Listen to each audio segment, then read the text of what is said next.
मंडळी, श्री स्वामी समर्थ. स्वागत आहे तुमचे आपल्या स्वामी शक्ती या चॅनलवरती. बघा, आपल्या सगळ्यांनाच माहिती आहे की आज अधिक मासातील शेवटचा दिवस आहे. कारण आज आलेली आहे सोमवती अमावस्या. जी अमावस्या सोमवारी येते त्या अमावस्येला आपण सोमवती अमावस्या असे म्हणतो. ही अमावस्या अत्यंत शुभ आणि सकारात्मक मानली जाते. खरं तर संपूर्ण अधिक मास हा भगवान विष्णू, माता लक्ष्मी आणि 33 कोटी देवांची सेवा करण्यासाठी अत्यंत पवित्र मानला जातो. अधिक मास हा सलग 3 वर्षानंतर एकदा येतो. अधिक मासात जेवढी जास्त सेवा करता त्याचं फळ तुम्हाला तितक्या अधिक पटीने मिळतं.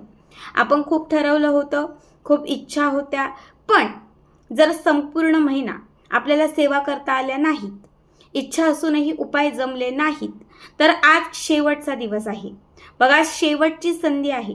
तुम्हाला संपूर्ण अधिक मासाचं पुण्यफळ प्राप्त करायचं असेल, घरात लक्ष्मीला टिकवायचं असेल, घरात पैसा हवा असेल, धनसंपत्ती यामध्ये तुम्हाला बरकत करायची असेल, तर आज या व्हिडिओमध्ये मी तुम्हाला जे काही उपाय सांगणार आहे ते अवश्य करा.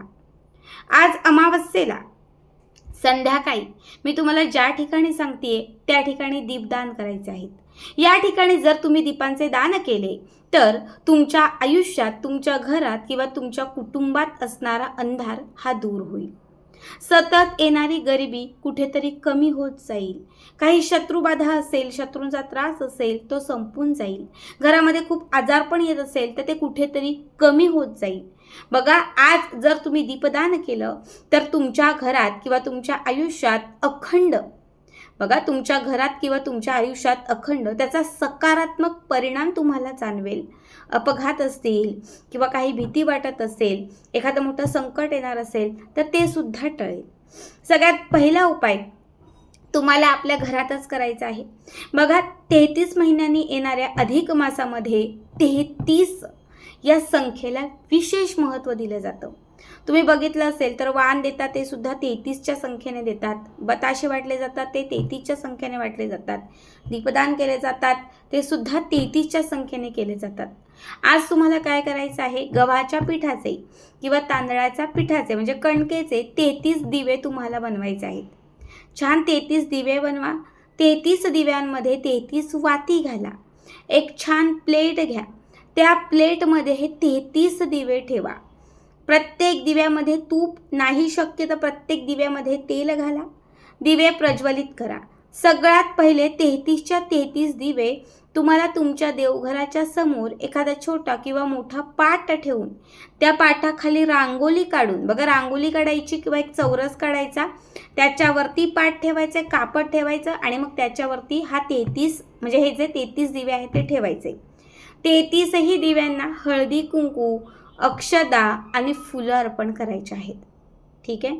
यानंतर तुम्हाला तिथे बसून 33 वेळा ओम पुरुषोत्तमाय नमः, ओम पुरुषोत्तमाय नमः, ओम पुरुषोत्तमाय नमः. बघा, अधिक मासाला पुरुषोत्तम महिना असे म्हटले जाते. म्हणजे या संपूर्ण अधिक मासामध्ये पुरुषोत्तम भगवानांचे विशेष ध्यान केले जाते. तुम्ही फक्त 33 वेळा हा मंत्र म्हणा आणि त्याच्यासोबत 33 वेळा, बघा, 33 वेळा माता लक्ष्मीचं सुद्धा स्मरण करा. ओम ह्रीं श्री महालक्ष्मे नमः, ओम ह्रीं श्री महालक्ष्मे नमः. हा मंत्र 33 वेळा म्हणा. दोनही तुमच्या सेवा करून झाल्या की त्याच्यानंतर त्या 33 दिव्यांमधला सगळ्यात पहिला दिवा उचलायचा आणि आपल्या स्वयंपाकघरामध्ये ठेवायचा. आपलं जे स्वयंपाकघर आहे या स्वयंपाकघराच्या उत्तर दिशेला ठेवायचा. दुसरा दिवा उचलायचा, आपल्या घराचं मुख्य प्रवेशद्वार जे आहे या मुख्य प्रवेशद्वाराच्या समोर हा दुसरा दिवा ठेवायचा. तिसरा दिवा आपल्या घराच्या उत्तर दिशेला कुठेही ठेवा. चौथा दिवा जिथे तुम्ही पैसा ठेवताय, सोनं, चांदी किंवा जी तुमची तिजोरी आहे तिथे चौथा दिवा ठेवा. पाचवा दिवा हा तुमच्या घरात जिथे तुम्ही पाणी ठेवताय, पाणी साठवताय, ॲक्वा असेल किंवा तुमच्याकडे कळशी वगैरे असेल पाण्याने भरलेली, बादली असेल बाथरूममध्ये, तिथे लावू शकता. जिथे पाण्याचा साठा असेल तिथे तुम्हाला 5वा दिवा लावायचा आहे. बघा, अमावस्या तिथीला खरं तर विशेषतः आपल्या पूर्वजांचे स्मरण केले जाते. अमावस्या तिथी ही पूर्वजांची आठवण करण्यासाठी किंवा पूर्वजांचे स्मरण करण्यासाठी ही तिथी अत्यंत महत्त्वाची मानली जाते.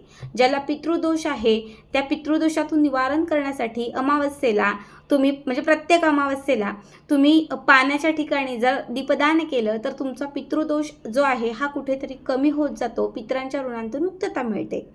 आता आज तुम्हाला आवर्जून तुमच्या पितरांच्या नावाने एक पाण्याच्या ठिकाणी 5वा दिवा लावायचा आहे. त्यानंतर जर घराच्या आजूबाजूला कुठेही पिंपळाचं झाड असेल तर नसेल तर नको, पण असेल तर पिंपळाच्या झाडाखाली एक दिवा लावायचा आहे.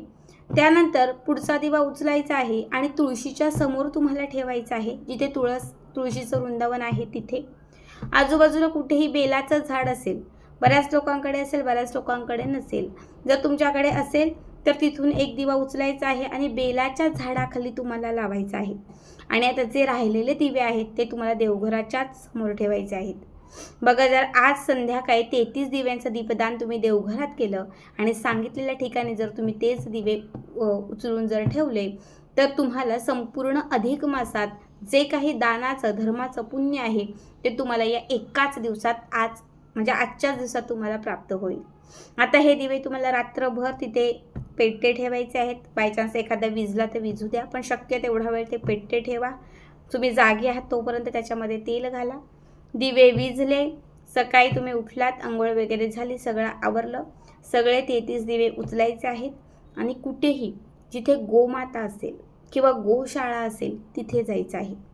गोमातेजवळ किंवा गोशाळेमध्ये जाऊन हे 33 दिवे जे आहेत, जे आपण रात्री आपल्या घरात प्रज्वलित केलेले आहेत, हे 33 दिवे तुम्ही एकत्र त्यात थोडं पाणी वगैरे घालून तुम्ही त्याचा एक पिठाचा गोळा, कारण पिठाचेच दिवे कणकेचेच दिवे बनवलेले आहेत, त्यामुळे त्यात थोडंसं पाणी घाला आणि पूर्ण हे एकत्रित व्यवस्थित याचा एक गोला करा आणि कुठल्याही गोशाळेत किंवा गोमातेजवळ जाऊन हे गोमातेला किंवा गाईला खाऊ घाला. दुसऱ्या दिवशी जर तुम्ही हे गोमातेला खाऊ घालताय किंवा गोमातेजवळ तुम्ही हे घेऊन जाताय, तिथेच तुम्हाला 33 कोटी देवांचा आशीर्वाद प्राप्त होतो. तुमच्या आर्थिक समस्या सुटतील, तुमच्या अडचणी दूर होतील. 33 कोटी देवांच्या आशीर्वादाने तुम्हाला जे हवं ते सगळं प्राप्त होईल. खूप साधा आणि खूप सोपा उपाय सांगितला बघा, आवर्जून करा. आजचा हा खास उपाय आहे आणि आजचा हा व्हिडिओ कसा वाटला कमेंट करा.